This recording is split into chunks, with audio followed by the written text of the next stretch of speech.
DJN TV.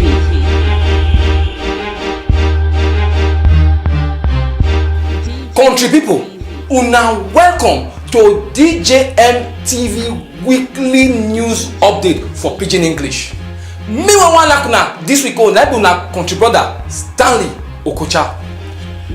I beg my brother, my sister, if this one are the first time when you take dey watch our ogbonge news like this, I beg make you subscribe to our YouTube channel wey be DJN TV.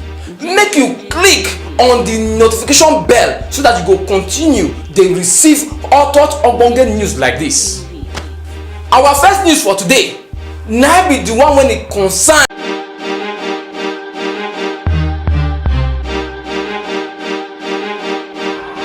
DJN TV.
Okay, Makinde gan ti dé báyẹn. No, Makinde ti dé o, okay? Ó ní ẹ̀. Ó rí ní junction ni. Makinde. Jẹ́ kí lè jáde. Makinde ti dé.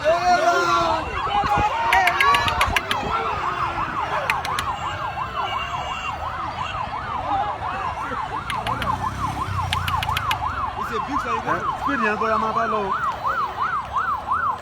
Makinde yadé. Makinde. Oh, get it. Makinde. A ti ń bọ̀ látẹ̀dó.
Why now?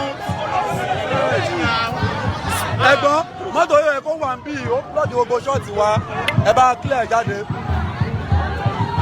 Kò já ní ṣọ́ọ̀tì ọ̀kan. Ẹ̀jọ̀.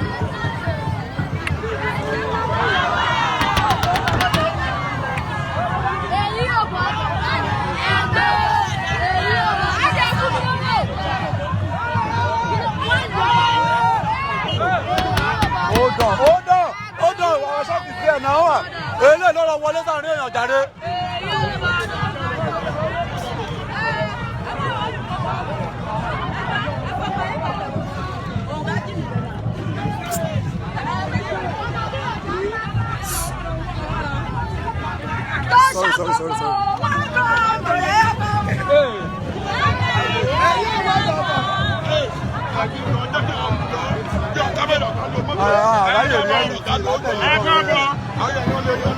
Sorry.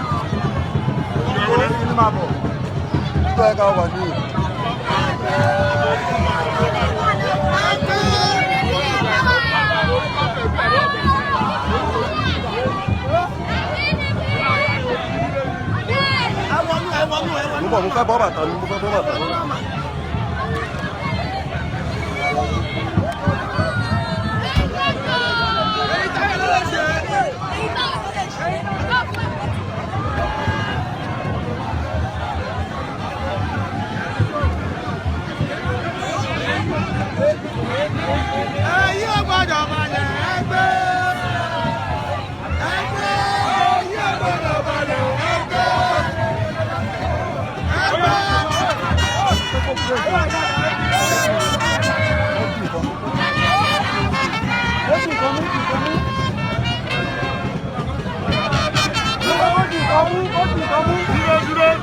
Dúró.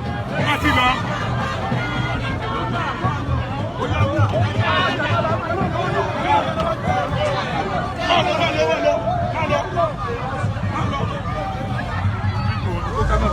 Dúró báyẹn, dúró.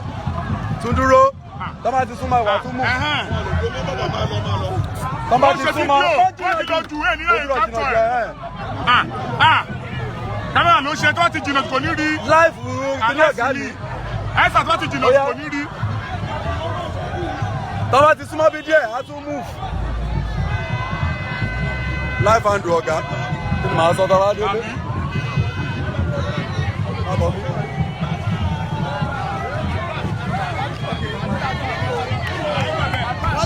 Gradually.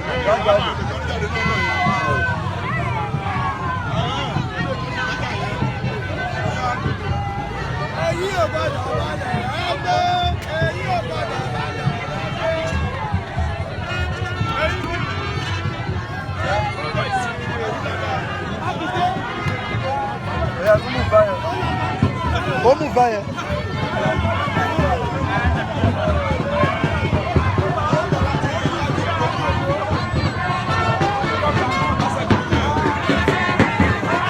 My brother, my sister, if this one are the first time when you take dey watch our ogbonge news like this, abeg make you subscribe to our YouTube channel wey be DJM TV. Make you click on the notification bell so that you go continue dey receive hot ogbonge news like this.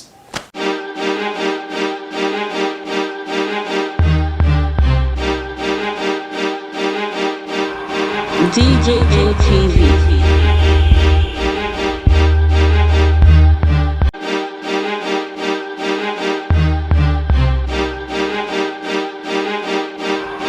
DJM TV.